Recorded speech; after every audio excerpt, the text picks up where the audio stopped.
సంతానలేమితో బాధపడుతున్నారా? 899 రూపాయలకే fertility assessment package. వివరాలకి సంప్రదించండి. నమస్తే రమగారు. నమస్తే జయ. రమగారు, మనకి వైకుంఠ ఏకాదశి ఉంది. ఉత్తర ద్వారం ద్వారా స్వామివారిని దర్శించుకోవాలని ప్రతి ఒక్కరూ కోరుకుంటారు. మీరేం చేసేవారు? మీరు ఎప్పుడైనా వెళ్ళారా అట్లా స్వామిని? ఎక్కడైనా ఏదైనా ఆలయంలో దర్శించుకునే అవకాశం దొరికిందా మీకు? చాలా ఏళ్ల క్రితం భద్రాచలం వెళ్ళాను నేను. ఎప్పుడో మా అమ్మ మా పెద్ద బాబా కూడా ఉన్న రోజుల్లో, ఎప్పుడో చాలా కాలం క్రితం. నా పెళ్లి కూడా కాలేదు. ఒకటి ఏకాదశికి భద్రాచలం వెళ్ళాం. రష్, భయంకరమైన రష్. ప్రతి ఆలయం అలానే ఉంటుంది కదండి, ఇంచుమించుగా. అంటే అదేదో విశేషమైన ఆలయం కాబట్టి అని అనుకోవడానికి వీల్లేదు. ఇప్పుడు ప్రతి విష్ణు ఆలయము ప్రతి చోట ఉత్తర ద్వార దర్శనానికి బారులు తీరుతారు. శ్రీనగర్ కాలనీ వెంకటేశ్వర స్వామి దేవాలయానికి ఇక్కడ ఉన్న శివాలయపు సందు నుంచి ఉంటాయి. అవును, మెయిన్ రోడ్ నుంచి లైన్, శివాలయం సందులో నుంచే లైన్ ఉంటుంది. నిగమాగమ అవతల బయట వైపు నుంచి లైన్ ఉంటుంది. ఇంతే. ఇంకా మామూలుగానే ఏకాదశి ఉపవాసం ఉంటాను. ఈ మధ్య కాలంలో ఎప్పుడు కాలంలో ఎప్పుడు ఎక్కడికి వెళ్ళలేదు. మొన్న మన టీటీడీది ఆన్లైన్ ఇది వేశాను.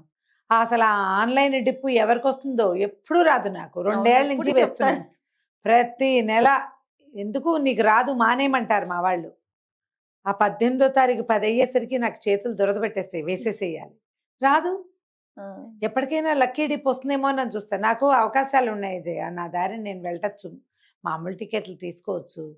ఏదైనా కొంచెం పరిచయం ఉపయోగించుకునే అవకాశం కూడా ఏదో భగవంతుడు రాసి పెట్టాడు. కానీ నేను ఈ అదృష్టాన్ని పరీక్షించుకోవాలని ఉంటుంది. సస్వేమిరా రాదు. ప్రతి నెల టెన్షన్గా 10వ గంటకి 1 నిమిషం ఆలస్యం చేయకుండా దానికి 5 నిమిషాలు ముందే లాగిన్ అయిపోయి కూర్చుంటా. అంత టెన్షన్గా చేసే పని నిజంగా నాకు తెలిసి ఇంకోటి లేదు నా జీవితంలో. అయినా కూడా 2 సంవత్సరాలంటే దాదాపుగా 24 నెలల పైన, 28, 29 నెలల నుంచి వేస్తున్నా. ఎవ్రీ మంత్ వేస్తాను నేను, కానీ రాదు. అలాగే ఇది కూడా వేసాను, రాలేదు. సరే, భగవంతుడు ఆజ్ఞ లేదని అంతే అనుకుంటా దండం పెట్టుకుని మామూలుగా మన దేవాలయాలకు వెళ్తే విపరీతమైన రష్ ఉంటుంది జయ. నేను ఏం చేస్తున్నానంటే అందరూ అనుసరించే విధానమే.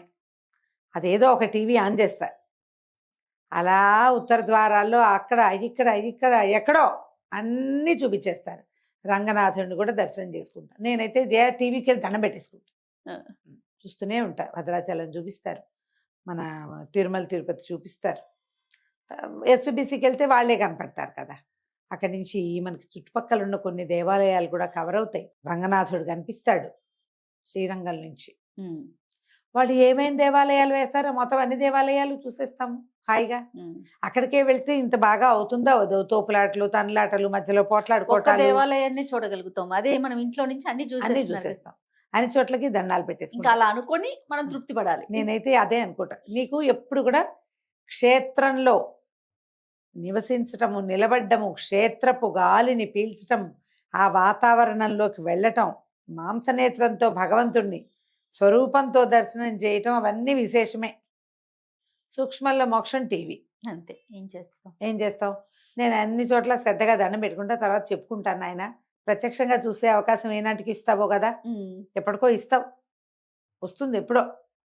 కానీ ఈ లోపల చక్కగా కెమెరా కాబట్టి దగ్గర నుంచి స్వామివారి తల దగ్గర చటా చూపించి సర్వాంగంగా సుందరంగా ఎట్లా అలంకరించారో స్వామివారిని, అంతా కళాత్మకంగా ఎట్లా తయారు చేశారు ఆ ప్రతిమలు, అవన్నీ చూసేసి గోవిందా గోవింద అనుకోవటం, దండం పెట్టుకోవటం. ఏకాదశి నేను ప్రతి ఏకాదశి ఉపవాసం ఉంటారు. వైకుంఠ ఏకాదశి సేమ్ డిట్టో ఇదే. అయితే మనకి దీనికి విశేషంగా చెప్పేది ఏంటంటే, దీన్ని వైకుంఠ ఏకాదశి ముక్కోటి ఏకాదశిగా చెప్తారు. పుష్యమాసంలో వస్తుంది. ధనుర్మాసం ప్రారంభమయ్యి సూర్యుడు ధనురాశి నుంచి మకర రాశి లోపలికి నడిచే మధ్య మార్గంలో ఈ ఏకాదశి వస్తుంది. ఇప్పుడు స్వామివారు వైకుంఠంలో ఉన్న ఉత్తర ద్వారాల నుంచి కనిపించాడని, ఆ ద్వారాలని స్వామి స్వయంగా తెరిచి ఆయన అక్కడ దర్శనమిచ్చాడని చెప్తారు. 3 దేవతలకి దర్శనమిచ్చాడు, 3 దేవతలతోటి దర్శనమిచ్చాడు. ఈనాడు ఆ దర్శనం చేస్తే 3 సార్లు దర్శనం చేసినటువంటి ఫలితం లభిస్తుంది. 3 కోట్ల ఏకాదశులు ఫలిస్తాయి మనకి. ఇన్ని విధాలుగా చెప్తారు. అసలు ఏకాదశి కథే వింతైన కథ. మురాసురుడనే ఒక రాక్షస సంహారానికి భగవంతుడైనటువంటి జగన్నియామకుడైన మహావిష్ణువు ప్రయత్నం చేస్తున్నప్పుడు వాడు చాలా వరాలు ఎక్కువగా ఉండటం వల్ల సులువుగా సంహరింపబడల. మురాసురుడు, వాడి పేరే ముర అంటారు. అయితే ఈయన ఏం చేశారు, ఒక గుహలోకి వెళ్ళి అతన్ని సంహరించడానికి సరిపడా ఆయుధ స్మరణ కోసం ఒకంత విశ్రాంతి తీసుకున్నాడు. ఆయన విశ్రమించి ఉన్నప్పుడు ఆయన శక్తులన్నీ ఏకీకృతంగా ఉండి సేనావస్థలో ఉన్నాడు. ఈ మురాసురుడు లోపలికి ప్రవేశించి స్వామివారి మీద దాడి చేయబోయాడు. ఈ నిద్రించి ఉన్న స్వామిలోంచి ఒక అద్వితీయమైన శక్తి బయటికి వచ్చి మురాసురుణ్ణి సంహరించిందట. ఆ తనలోంచి బయటకు వచ్చినటువంటి ఆ శక్తికి భగవంతుడు ఏకాదశి స్వరూపిణి కమ్మని ఆశీర్వదించాడు. నీది ఏ రోజున నీ ఏకాదశి తిథి వస్తుందో ఆ రోజున ఉపవాసం చేసిన వాళ్ళకి కోటి ఉపవాసాల ఫలితం లభిస్తుంది. నెలంతా ఉపవాసం ఉండకపోయినా పర్వాలేదు. ఏకాదశి నాడు ఉపవాసం ఉంటే నెల రోజులు ఉపవసించిన ఫలితం లభిస్తుంది. ఈ ఉపవాసం అంటే సింపుల్, కళ్ళు మూసుకుని అన్నం మానేయటం అని రాసుకుంటాం మనం కాదు. ఉపసమీప వసనము, స్వామివారి అసలు ఉపవాసం అంటేనే సమీపంలో నివసించటము. స్వామివారి సమీపంలో ఉండటం. స్వామివారి సమీపంలో ఉంటే మనం వైకుంఠం వెళ్తామా? కాదు. స్వామి నామస్మరణ చేసుకుంటాం. అప్పుడు స్వామి దగ్గర మనం ఉన్నట్టు, మన దగ్గరే స్వామి ఉంటాడు. నువ్వు నామం చదువుతూ ఉంటే ఉంటాడు కదా మన పక్కన. అట్లా నామ సంకీర్తనతోటి ఉపవాసం చేయాలి. అయితే ఈ కాలంలో ఈ మురాసురుడు విష్ణువుకి దొరకకుండా ఉండడానికి బియ్యంలో దాక్కున్నాడని, ధాన్యంలో. అందుకని ఈ రోజున ధాన్యం తినకుండా ఉండాలని ఒక నియమం ఏర్పరిచారు. ధాన్యం అంటే వరి బియ్యం, బియ్యాన్ని వండితే అన్నం అవుతుంది. అందుకని అన్నం తినద్దు, తద్భిన్నం ఏదైనా తినాలి. అన్నం తింటే ఒంటికి కొంచెం మత్తు, విశ్రాంతి కావాలనిపించడం అవి వస్తాయి. జాగ్రత్త అవస్థ తక్కువ ఉంటుంది. ఈ ఏకాదశి నాడు ఉపవాసం పేరుతోటి నిరాహారంగా ఉండటం ఎంత ముఖ్యమో, జాగరణ పేరుతోటి తెల్లవారులు నిద్రపోకుండా ఉండటం అంత ముఖ్యం. అన్నం తింటే నిద్ర వస్తుంది, అన్నం తినకపోతే నిద్ర రాదు. నిద్రని జయించటానికి, ఆ మందకొడితనాన్ని పోగొట్టుకోవటానికి అన్న విసర్జన అవసరము. జాగారం చేయగలుగుతాం. ఇప్పుడు అట్లా మనకి నెలలో 24 ఏకాదశులు ఉన్నాయి. నెలకి 2, ప్రతి మాసానికి 2 ఏకాదశులు.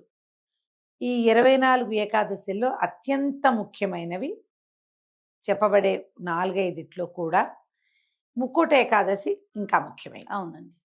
అన్నీ చేయలేకపోయినా ఈ ఒకటైనా చేయండి అంటారు. ఈ ఏకాదశి నాడు భోజనం చేయరాదు. నిద్రించకుండా ఉంటే మరీ మంచిది. ఒకవేళ నిద్రించకుండా ఉండగలిగితే జాగరణ చేసి ద్వాదశి నాడు పారణ చేసుకోవాలి. ఈ రోజున భగవంతుడు ఉత్తర ద్వారం నుంచి దర్శనమిస్తాడు. ఉత్తర ద్వారం నుంచి ప్రతిష్ట కలిగిన దేవాలయంలోని స్వామిని గనక మనం చూడగలిగితే మోక్షం లభిస్తుందని శాస్త్రవచనం అట్లా చెప్పబడింది. రమ్మగారు, ఉత్తర ద్వార దర్శనమే ఎందుకు ప్రత్యేకించి చెప్పబడింది? ఎందుకంటే ఆ రోజున, ఈ ముక్కోటి ఏకాదశి రోజున స్వామివారు వైకుంఠంలోని ఉత్తర ద్వారం నుంచి దర్శనమిచ్చారు. దాన్ని 4 ద్వారాలు ఉంటాయి వైకుంఠానికి. ఆ ఉత్తర ద్వారం నుంచి ఆయన కనిపించాడు. అప్పుడు ప్రజలంతా తరించారు. 2 రాక్షసుల కోసం ఆ ప్రత్యేక ద్వారాన్ని ఆయన తెరిచాడని చెప్తారు ఒక కథ. అది ప్రఖ్యాతమైన గాథ కాదు, కానీ ఈ వాక్యాలే చెప్తారు. అదేలేండి. అందుకని ఈ ఉత్తరం వైపు నుంచి గనక మనం దర్శనం చేస్తే మోక్షం లభిస్తుంది, వైకుంఠ ప్రవేశానికి అవకాశం లభిస్తుంది మనకి. అంటే దీని ప్రకారం ఒక్కొక్క ద్వారానికి ఒక్కొక్క ప్రత్యేకత ఉన్నాయి అవన్నీ. తూర్పు వాకిలి తెరుచుకుంటుంది మామూలుగా తెరుచుకునేది తూర్పు వాకిలి, ఎప్పుడు రాకపోకలు సాగేవి. ఇప్పుడు తూర్పు, ఇది తూర్పు అనుకో, దీనికి ఎడం వైపు ఉన్నది ఉత్తర ద్వారం, అంతేగా. అవును. కుడివైపు ఉండేది దక్షిణము, ఎడం వైపు ఉండేది ఉత్తరము, వెనుకున్నది తూర్పు, పడమర. ఇప్పుడు ఈ వైపు ద్వారం తెరవబడింది. ఆ రోజు ఆయన అక్కడ దర్శనం ఇచ్చాడు. అది మహోత్కృష్టమైన దర్శనంగా, తర్వాత ఆ రాక్షస సంహారం జరిగిన రోజుగా విశేషంగా కనపడుతుంది. ఇది ఇంతకు ముందు నిద్ర లేచాడు కదా, ఉత్థాన ఏకాదశి చేశారు. ఎప్పుడు చేసాం మనం? కార్తీక పౌర్ణమి. కార్తీక పౌర్ణమి తర్వాత మార్గశిర పౌర్ణమి అయిపోయింది. కార్తీక పౌర్ణమి అంటే అదే కార్తీక పౌర్ణమి ముందున్న ఏకాదశి కార్తీక మాసంలో వచ్చింది. కార్తీక మాసం తర్వాత మొదటి ఏకాదశి తర్వాత బహుళ ఏకాదశి వచ్చింది. మార్గశిర శుద్ధ ఏకాదశి గీతా జయంతిగా చేసుకున్నాం. మార్గశిర బహుళ ఏకాదశి గడిచిపోయింది. పుష్యశుద్ధ ఏకాదశి తొలి ఏకాదశి స్వామివారి నిద్ర లేచిన తర్వాత ఇదో మళ్ళీ 4వ ఏకాదశి నాడు దేవతలందరికీ ఉత్తర ద్వారం నుంచి దర్శనమిచ్చాడు స్వామి. అవును. అందుకని ఇది దేవాలయాల్లో కూడా తప్పకుండా ఉత్తర ద్వారం వైపు నుంచి దర్శనం చేయిస్తారు. వైకుంఠంలో స్వామిని దేవతలు చూసినట్టుగా మానవులందరూ దేవాలయాలకి ఉన్నటువంటి ఉత్తర ద్వారాల్లో స్వామివారిని దర్శిస్తారు. ఎంత చిన్న దేవాలయానికైనా ఉత్తరం వైపు ద్వారం ఉంచుతారు. ఆయన ఆ ద్వారం తెరిచాడు కాబట్టి, ఆయన అట్నుంచి వచ్చాడే కాబట్టి ఆ రోజున మనం అక్కడ చూస్తే కనుక ఎట్లా వీళ్ళ దేవతలందరూ మోక్ష సాధనకు అర్హులు అయ్యారు, మనం కూడా అలాగే అవుతాం. అందుకోసమని ప్రత్యేకంగా ఈ ద్వార దర్శనం చేయిస్తారు. ముక్కోట ఏకాదశి నాడు సమీపంలో ఏ దేవాలయంలో అయినా మీరు ఉత్తర ద్వార దర్శనం చేయవచ్చు. ఉపవాసం ఉండి ద్వాదశి నాడు పారణ చేసుకుని విశేషంగా దానాదికాలు చేసి ఎవరైనా వైష్ణవుడికో బ్రాహ్మణుడికో సాటి వాళ్ళు ఎవరికైనాను భోజనం పెట్టి మనం కూడా భోజనం చేస్తే ద్వాదశి పారణ చేస్తే విశేషమైన ఫలితం లభిస్తుంది. లేదా ఎవరికైనా మనం మోయనిస్తాం అంటే మన పొత్తర్లు ఇస్తారు కొన్ని చోట్ల కదా, స్వయం పాకం ఇస్తాం. స్వయం పాకము దక్షిణ తాంబూలాదులు వస్త్రాలతో పాటు బ్రాహ్మణులు ఎవరికైనా స్వయం పాకం ఇచ్చి భోజనం చేస్తే మంచిది. ఎవరెవరికి ఏ ఏ అవకాశం ఉంటే ఆ అవకాశాన్ని వినియోగించుకోవచ్చు. ఒకవేళ ఇంత ఉపవాసంగా ఉండలేరు, అనారోగ్యస్తులు, పెద్దవాళ్ళు, ఆడవాళ్ళు, గర్భిణీ స్త్రీలు, చంటి పిల్లల తల్లులు, ఉపవాసమే ఉండలేని వాళ్ళు ఉంటారు. అన్నం బియ్యంతో చేసిన పదార్థాలు వదిలిపెట్టినా కూడా పనికొస్తుంది.